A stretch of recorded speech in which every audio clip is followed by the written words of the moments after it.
Parliament, the executive, and the judiciary are therefore not sovereign institutions in themselves. They are repositories of delegated sovereign authority, deriving their legitimacy from and remaining accountable to the people. Article 2 declares the Constitution to be the supreme law of the Republic, binding all persons and all state organs at both levels of government. The inevitable consequence is that no state organ, including Parliament, enjoys immunity from constitutional scrutiny. The Constitution of Kenya does not recognize parliamentary supremacy. It entrenches constitutional supremacy, and that supremacy is absolute and admitting of no exception.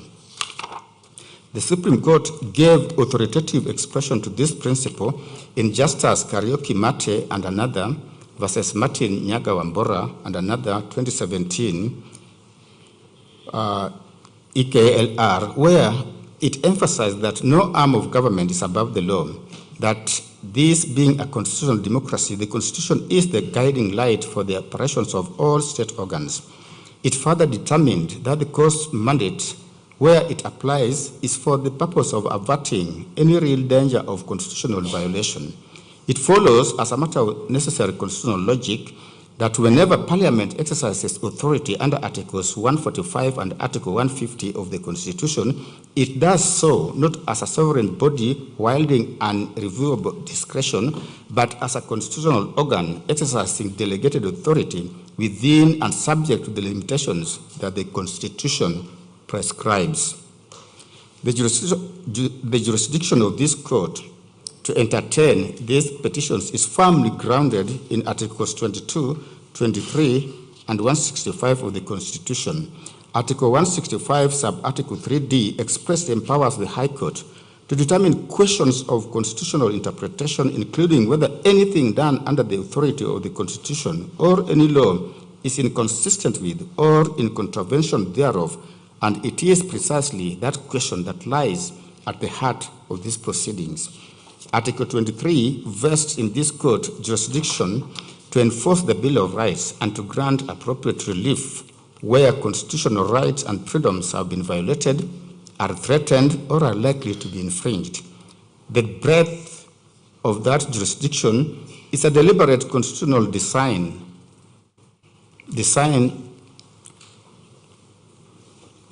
that reflects the transformative aspirations of the Constitution of Kenya 2010 and the indispensable role assigned to the judiciary as the ultimate guardian of constitutional supremacy and the protector of the rights of every person within the Republic.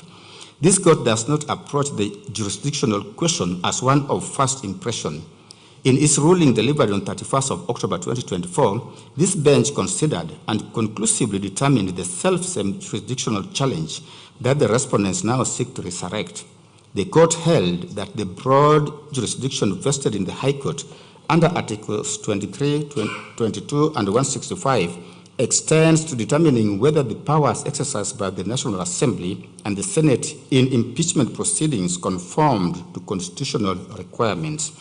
Had the framers of the Constitution intended to exclude the High Court's jurisdiction in matters arising under Article 145, they would have done so in express terms, as they demonstrably did in relation to certain proceedings under Article 144. The argument that impeachment proceedings are beyond judicial scrutiny sits uneasily with the constitutional text. The Constitution contains no provision excluding impeachment from judicial review and no clause creating islands of authority immune from constitutional control. Where allegations are made that constitutional procedures are violated, rights infringed, or constitutional standards disregarded, as in the present case, this court would itself violate the Constitution were it to decline jurisdiction merely because the dispute arises in a politically sensitive context.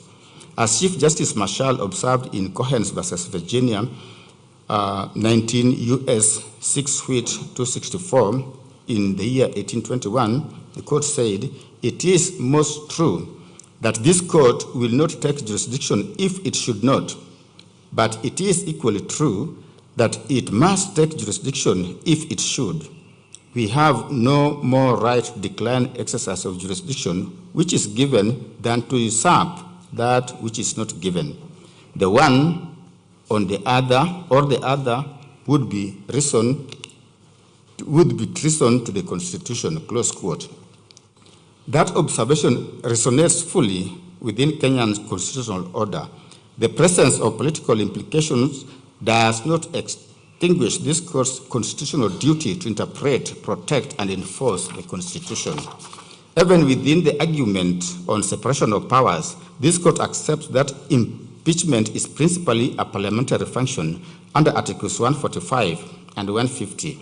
However, separation of powers does not mean separation from the Constitution. As the Supreme Court held in the matter of the Speaker of the Senate and another 2013 KLR, none of the arms of government can claim an exclusive preserve free from constitutional scrutiny, and it is the responsibility of the courts to ensure that the exercise of power by state organs remains within constitutional bounds.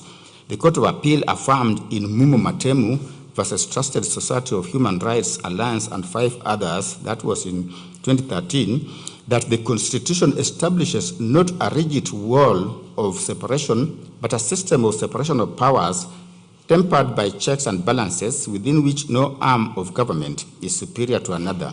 The doctrine therefore requires mutual respect among constitutional institutions, not mutual exclusion, and Parliament cannot invoke it as a shield against constitutional accountability.